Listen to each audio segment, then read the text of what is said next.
Rends-moi ce qui m'appartient. Suivez l'histoire de Nadia et Lina. Partie 2. Quelques mois avaient passé depuis que Lina et son mari David avaient adopté la petite fille à l'orphelinat Saint-Marie. Leur maison, autrefois silencieuse, vibrait désormais au rythme des gazouillis d'un bébé. Lina vivait chaque instant avec émerveillement, comme si elle venait de recevoir le plus beau cadeau du monde. Elle appela la petite fille Emma. Chaque matin, elle la berçait en murmurant « Tu es ma lumière, mon miracle, ma victoire sur la tristesse ». David, lui aussi, rayonnait. Il avait enfin une famille. Un après-midi, alors que le soleil se couchait doucement sur la ville, Lina eut une idée. Elle prit son téléphone et appela sa sœur, Nadia. « J'ai une surprise pour toi. Viens à la maison demain, tu dois absolument voir notre bébé. » Nadia sourit à l'autre bout du fil. Elle se réjouissait de revoir sa sœur et de découvrir cet enfant dont tout le quartier parlait. Le lendemain, elle arriva chez Lina, vêtue d'une robe longue beige et d'un sac en bandoulière. Dès qu'elle franchit la porte, Lina apparut, radieuse, tenant un petit bébé dans ses bras. Nadia sentit son cœur s'arrêter. Une sensation étrange lui serra la poitrine.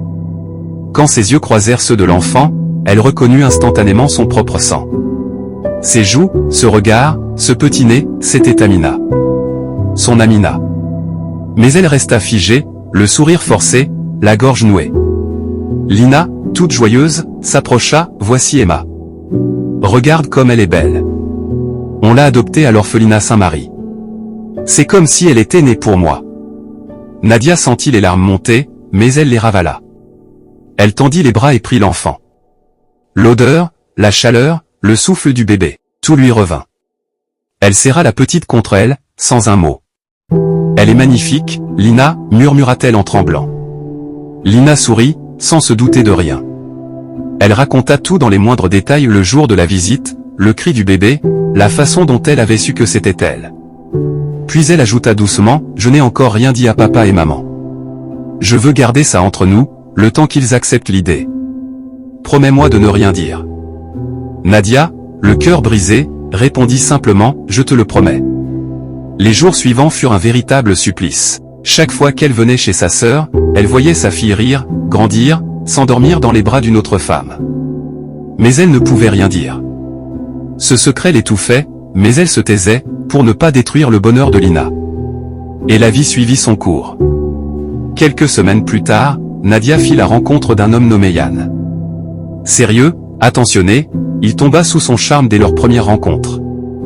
Très vite, ils se marièrent lors d'une belle cérémonie moderne et intime. Tout semblait parfait. Mais au fil des mois, aucune grossesse ne venait. Nadia, d'abord patiente, commença à s'inquiéter. Elle fit des tests, pria, consulta des spécialistes. Puis un jour, accompagnée de Yann, elle se rendit chez un grand médecin de la ville. Le docteur feuilleta ses analyses avec un air grave. « Madame Nadia, j'ai bien examiné vos résultats. » Il marqua une pause, la regardant droit dans les yeux. « Je suis désolé, mais vous êtes stérile. Vous ne pourrez jamais avoir d'enfant. » Le monde de Nadia s'écroula. Le sol semblait se dérober sous ses pieds. Elle resta figée, incapable de parler. « Docteur, ce n'est pas possible, j'ai déjà eu un enfant, » dit-elle d'une voix brisée. Le médecin fronça les sourcils, « Alors, cela remonte sûrement à une période avant la complication.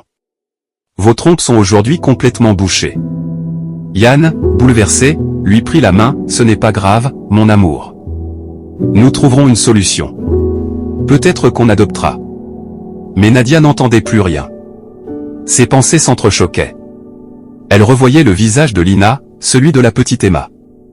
Et dans son esprit, une phrase tourna, encore et encore, « Rends-moi ce qui m'appartient. » La suite dans la partie 3, abonne-toi.